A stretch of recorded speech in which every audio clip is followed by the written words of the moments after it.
మీ అందరికీ నా హృదయపూర్వక వందనాలు. చెమ్మగలిగిన దేవుని పిల్లారా, మీరు హృదయాలు వెలిగించే మాటతో దేవుడు ఎక్కువనే మాటలు తీసుకొని మెద్దకు వచ్చున్నాడు కనుక మీరు నేను కలిసి ప్రభు మాటలు ధ్యానం చేసుకుందాం.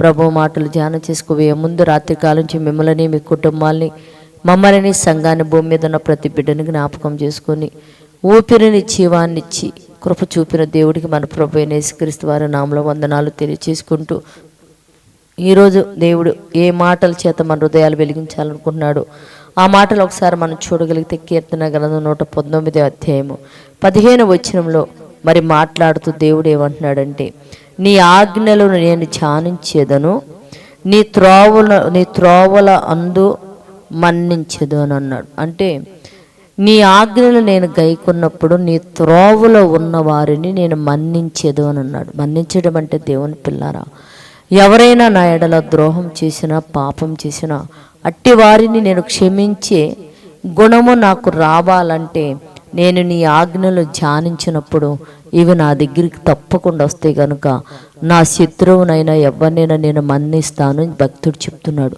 మన జీవిత కాలంలో కూడా దేవుని వాక్యంలో మనం ధ్యానించినప్పుడు మనం వెళుతున్న త్రోవలో మనకు శత్రువైనా, ద్రోహం చేసిన వాడైనా ఎవరు కనపడ్డ మన్నించే మనసు మనకి దేవుడిచ్చినట్లు ప్రార్థన చేద్దాం. పరిశుద్ధుడా, చేయగలిగిన మా పరలోకపు తండ్రి, అయ్యా నీ వాక్యాన్ని మేము ధ్యానించినప్పుడు నాయన మా మార్గంలో, మా త్రోవల్లో ఎవరు మా ఎదుటకు వచ్చిన శత్రువు మన్నించగలిగే భాగ్యం భూమి మీద ఉన్న ప్రతి బిడ్డకి మన అడుగుతున్నాయినా కొట్టుకుండే వారిగా, తిట్టుకుండే వారిగా ఉండకుండా పిల్లలందరూ ఎదుటి వారిని మన్నించి నీ వలన కృప పొందే ఆ భాగ్యం అనుగురించి సాయం చేయమని మా రక్షకుడు నీ కుమారుడు యేసయ్య పరిశుద్ధ నామములో ప్రార్థన అడుగుతున్నాం తండ్రి. ఆమేన్.